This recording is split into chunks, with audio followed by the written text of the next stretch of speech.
point that we have question, answers, and community stuff. Thanks. Thank you very much. Give a hand of applause to Oliver, and thanks for hosting us tonight.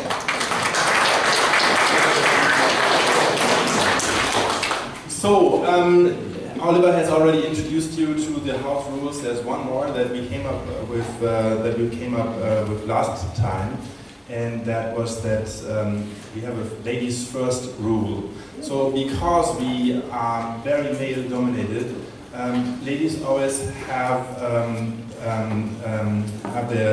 the right to ask their questions first before anyone else does. I know, it's tough, but I think it's a very good rule because I really would like to promote a diverse community, and yeah. Let's talk briefly about our agenda for today. I'm going to talk a little bit about what was news with Ethereum. And then later we come back to Oliver, who will present digital identity blockchain with his startup blockchain Helix. We'll introduce you to a live use case. Then we have an introduction to Solidity, which is one of the high-level programming languages that address Ethereum. And then we have Sergey Stein, who is talking about Lend, a platform for blockchain-based lending. Yes, looking forward to all of that. And yeah, let's get to know each other a little bit better. So who of you was at our first meeting? Who's here for the first time? Okay, very good. Who's from Frankfurt? And who's not? Okay, so where are you from? Karlsruhe. Karlsruhe. So you came out all the way from Karlsruhe? Here on the project. Oh, you're here on the project. Okay. Who else came from Mainz, for example? Wiesbaden, very nice. And did you come here purpose for? You were also working here in Frankfurt, very good. Anyone who came from afar to come to our meetup? Yes, please. Leipzig. Welcome. Leipzig. From Leipzig. Yeah. You came all the way from Leipzig to come to our meetup? Great. Thank you. That's awesome. That's really awesome. Thank you. No, good stuff. And this is actually what I would like to promote is, we would like to really pool the community for Ethereum in central Germany. There is an Ethereum Frankfurt meetup also. I have contacted them and I would like them to join. And I would people like you from Leipzig, for example, to run their own meetup over there. And we will provide help. We could find speakers, maybe one day we'll be able to find sponsors for you, so you don't have to drop €1 into the box every time you want a beer. I mean, it would be probably €300 to sponsor free drinks, and last time that was taken over by Frankfurt School, so thank you for that. But this time, unfortunately, if you stay hungry, you will have to drop a lot of coins into the box. And we only have pretzels tonight, but we're working on that. What I'm trying to say is, if you want to do your own meetup, and we will do one in Darmstadt for sure, maybe Leipzig, Nuremberg, we would like to pool that in our meetup, and for free. So we would like to magnify really the community in the whole of Germany. This is the idea. Who of you is actually holding some Ether? Okay. So who did join before the turn of the year? Okay. Some rich people here? Very good. Who did join in March or in the first quarter of 2017? Okay, very good. And who just recently bought some Ether? Okay, that includes me. Yes, I still think that it's attractive, but I'm not trying to speculate with Ether. What I'm trying to do is work with it. And yeah, we'll see how that goes. But I don't want to promote speculation in cryptocurrencies here. What we want to try and do is to really form a community that is using Ether as a tool. And I have some friends who are mining. Who's actually mining from you, of you guys? Okay, okay. How many cards do you have? Workers? 120 workers, very good. Anyone more than 120? Okay, I have one worker. Very good. No, I just wanted to start with the Ethereum mining, and that's already part of the news project, or the news stuff I want to talk about in this presentation, really. So I went to Saturn and all the other outlets who are selling graphic cards, and they're all sold out. And that is because graphic cards are used for Ethereum mining. Who didn't know that of you guys? Are you, you knew that before? Yes, okay. But, I mean, what I'm trying to say is, this Ethereum hype has come to a point where actually in the real world graphic cards are sold out, and some people are now working on graphic cards that are without any outlets, so you can plug a monitor into them, only dedicated to mining. So they will come up in 2 months, I think. You can reserve some of them already, and yeah, I mean, that's part of this Ethereum hype that has broke out after we came up with the idea for this meetup, at least. I thought it was a good idea to have this meetup, to talk to people about this, and to really form a community which is working together. And yeah, so I think that is fantastic that this has already had a real world impact. And if you have been following the Ethereum the exchange rate of Ethereum versus the dollar or the euro, you can see that basically by March, April, would climb very fast. And I think my last date was from Saturday. I think it was around 260, 234 euros, something like that. 248 today. So it's kind of fluctuating between basically the $200 and the $300 rate at present. And you can also see, if you look at the data, at the curves, then you can see that it gets more active when America wakes up. And it's almost like with the regular exchanges, like the DAX and all that. So, you know, they are sometimes also waiting for the trading floor at the New York Stock Exchange to open up, and that has already begun. So that was graphic cards, and that's also the exchange rate for Ether that I wanted to address in this little talk. Who knows what an ICO is? Okay, everybody does. So can someone please explain to me why you should offer a token on a cryptocurrency?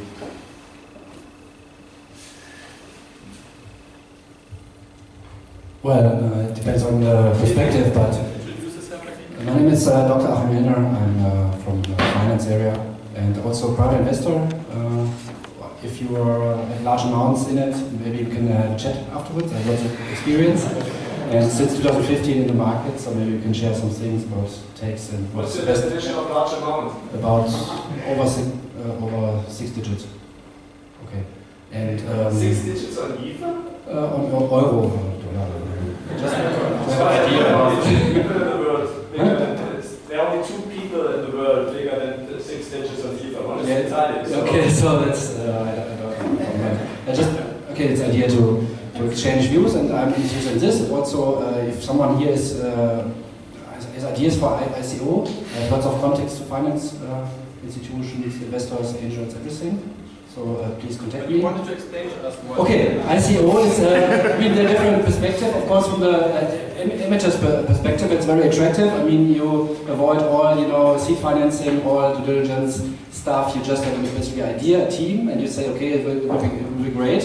And then in the moment they take everything, and you have sometimes ICOs with 30 seconds only for investors to sign, and they get 80 millions, 150 million, just totally crazy. It's like Neuer Markt, where I was also very active with a computer games company. I went to the stock market in Frankfurt here. So I'm originally from western part of Germany. And so I went to the Neue Markt here in the banking area, and we had also huge success. There were, I mean, we had some billions valuations there in the highs. But what I see here is even more crazy. Larger valuations, shorter, faster, and it's also very different to Neue Markt, where it was a more German thing, and also more from venture capitalist industry coming from the valley. But it was not global, the whole 1999-2000 thing. But this is here different because it's totally global. It's, I mean, China, Japan. I mean, it's just we are sleeping in Germany, but we are very much behind. But I think, I mean, there are so huge opportunities, and the ICOs in general are very bad for the market. But at some point, it will be clear most of it is just shitcoins, and there's nothing behind. This will bring the market down at some point. Nobody knows when. But in the moment, maybe we can make something together, also maybe raise 50 million, not a bad thing maybe. And but then, okay, I expect it will be a downturn then when the first scams are really in the public.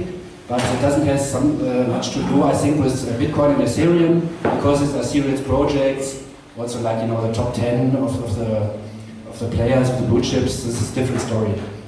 Thank you very much for giving some color. And actually, I also think that what we're currently seeing is a reminder of the market bubbles that we have seen in the 2000s. And yeah, I mean, is that something that we really should pursue?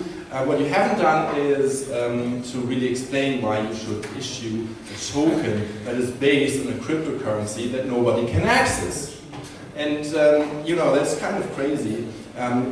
Even though some people of you are holding actually Ether, what is the case is that if I talk to regular people, you know, they don't know really what Ethereum is. They might have heard of Bitcoin, but Ether then again is something completely strange to them. And you know, if I tell them that there's a market valuation of $150 million, euro, whatever for an ICO, then they just say that's a classic bubble.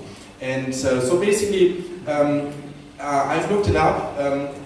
The only cryptocurrency that is registered under the German law by BaFin, which is the Market Financial Oversight Agency, is Bitcoin. So they haven't talked about Ethereum yet. And maybe at some point they will release some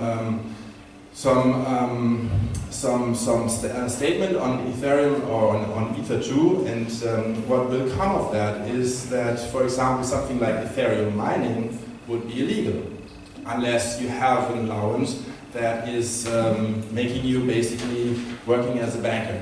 Please. BaFin has already stated that they take the view which they have issued for Bitcoin towards other cryptocurrencies, like Ethereum. So, and they have already stated that like mining is currently not. Yes, mining is illegal.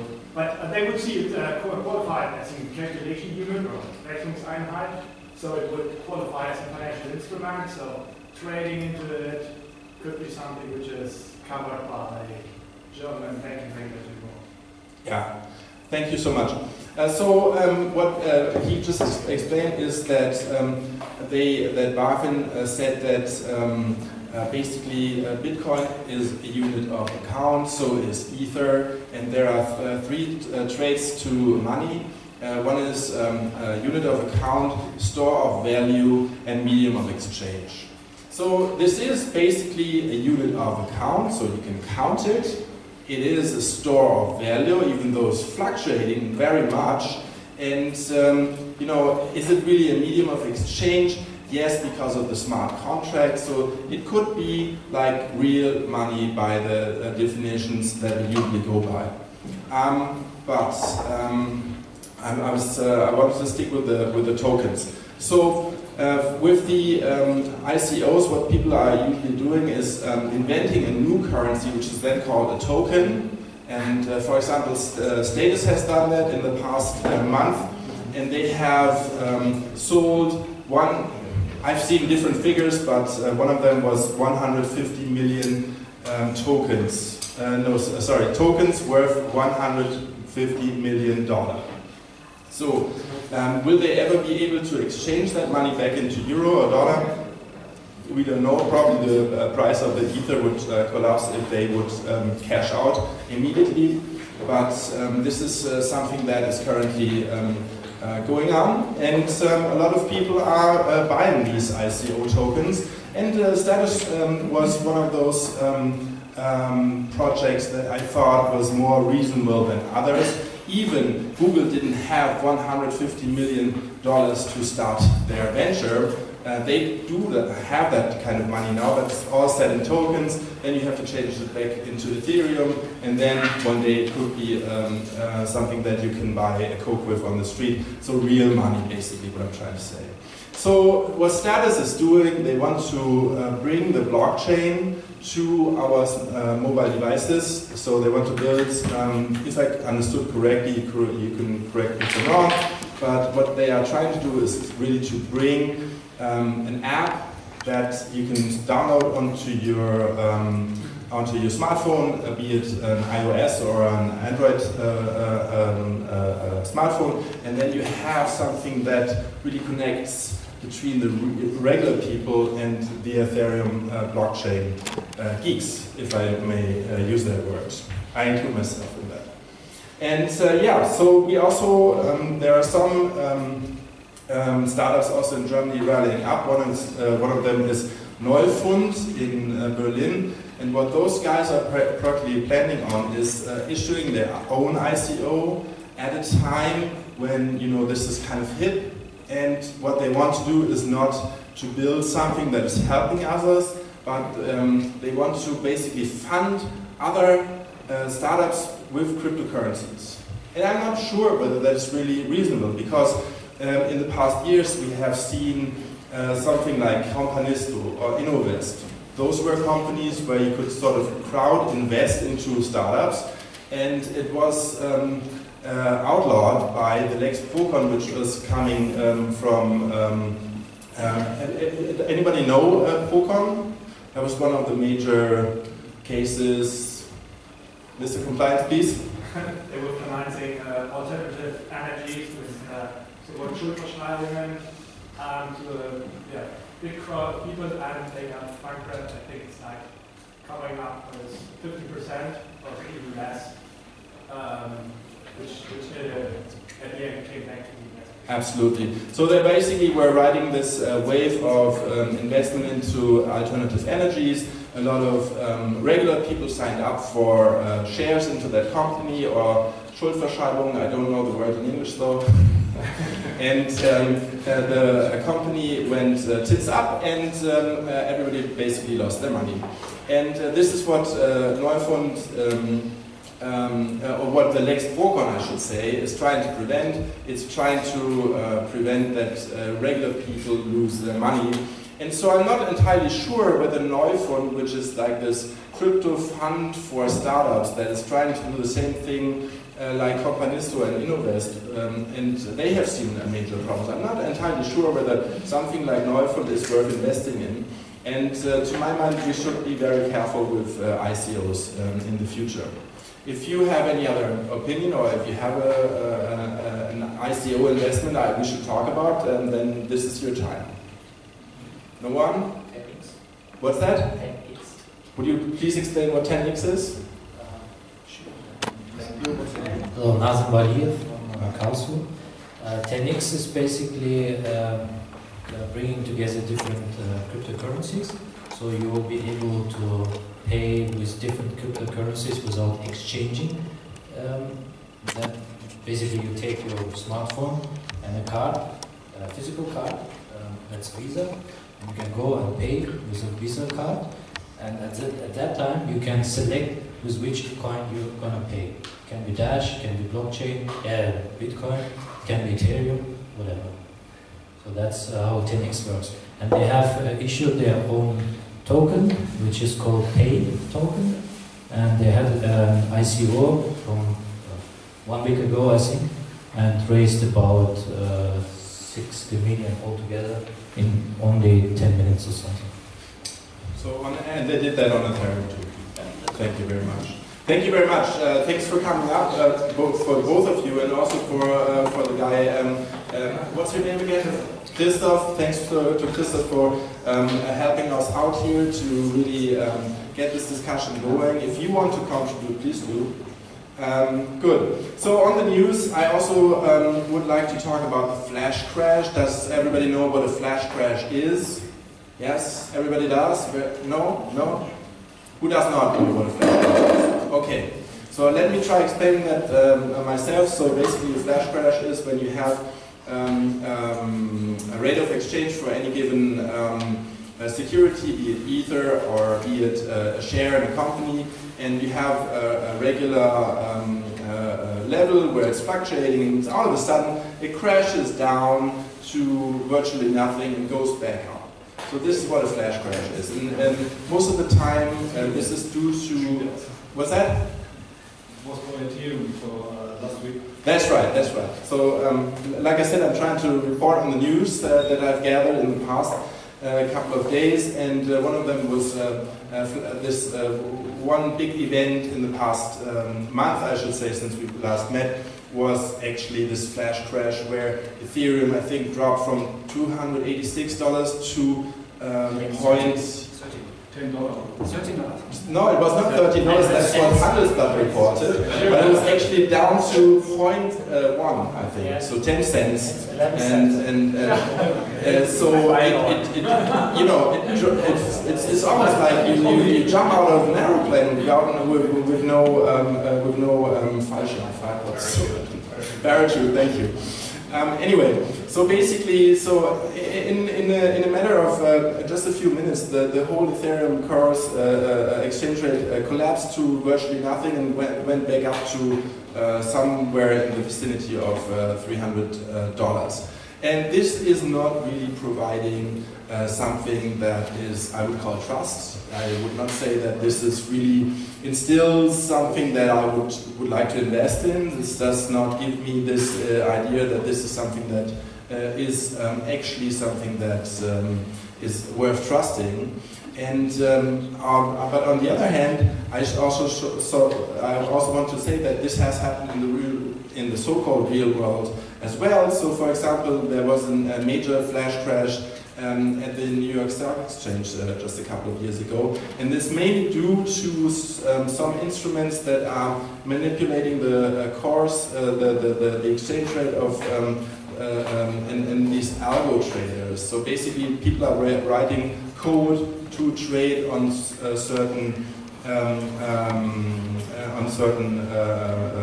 valuations of certain assets, and when something collapses, those computers sometimes say we have to sell out everything, and this is why it went down so fast. But it went up all of a sudden too, and what happened in the aftermath of this event, one of the major exchanges for Ethereum was blamed to be the cause for this disruption to the market. And what they eventually did was to say that they would cover everything that the people who were trading on their exchange were losing. And there was speculation on whether they would do this because they're just good people, or whether they would do it out of a business interest. I don't know, but I think what they also were trying to do is just to give back some of the trust that people were losing in the event of this very flash crash. Okay, so one big thing was also basically this fake news that one of the inventor of the Ethereum network was that he died in a car crash. Basically, that was the fake news. So who does know Vitalik Buterin? Yes, Russian guy from Toronto, somehow lost a lot of tokens in the World of Warcraft game, and then because he was so angry about that, invented Ethereum. He's invested in gold. He invested where? In Italy. He's invested in gold. In Golem. I don't know what Golem is. What is it? Golem.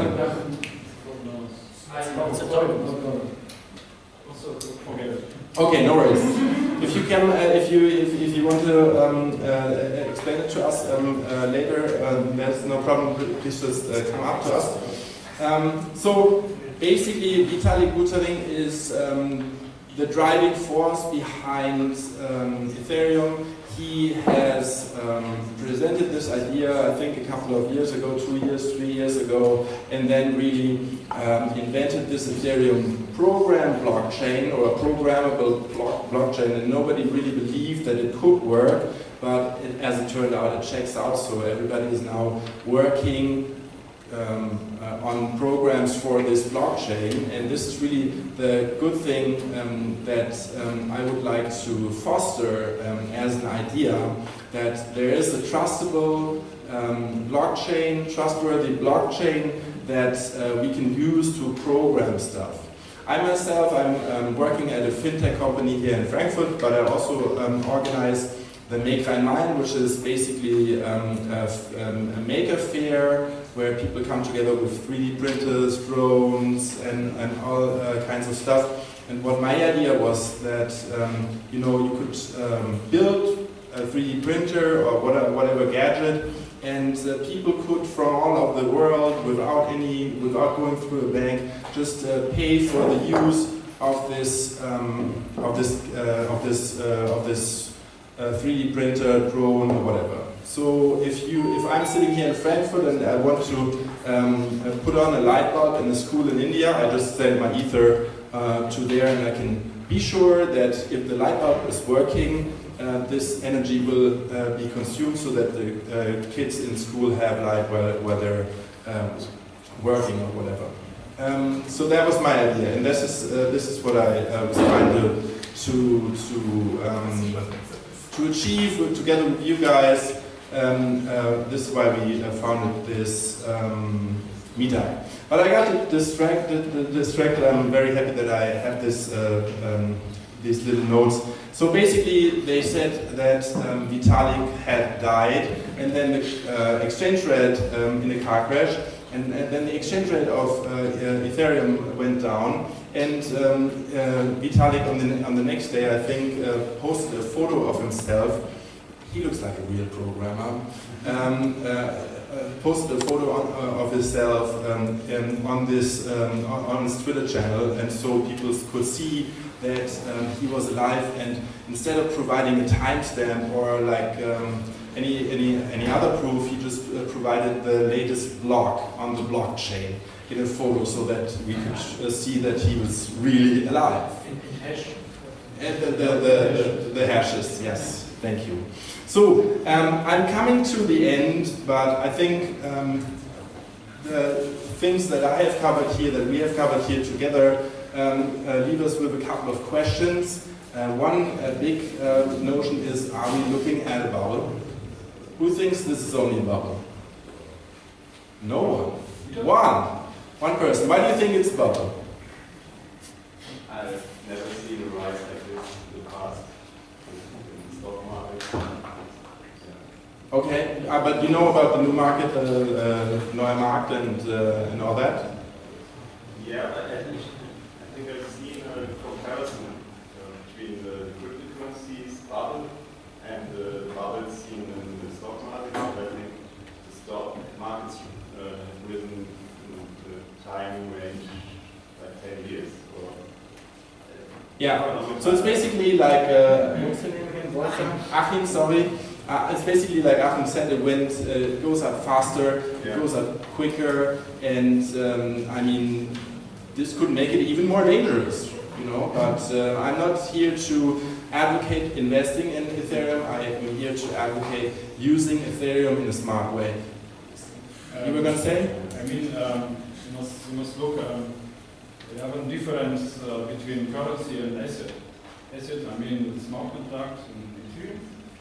Yes, for me it's a bubble, yeah, but not other currencies. Okay, so that leaves us with a lot of things that we can discuss. Some commentators of the news flow in the past couple of weeks also said this is basically Wild West, you know, and the question also partially has been answered thanks to Christoph. One of the big questions was, how will the regulators perceive this Ethereum trend, and apparently the people I have talked to don't know about this latest statement of Buffett, so we should connect later and you show me where you found it. But I know for sure that the SEC, which is the American agency, is yet to publish a statement, and I mean, we will see how that goes. Basically the Ethereum system is built so that no one who is outside of the Ethereum system could interfere, and still they want to govern it somehow. I think that could be problematic and very interesting to follow and make for new news at our next meetup.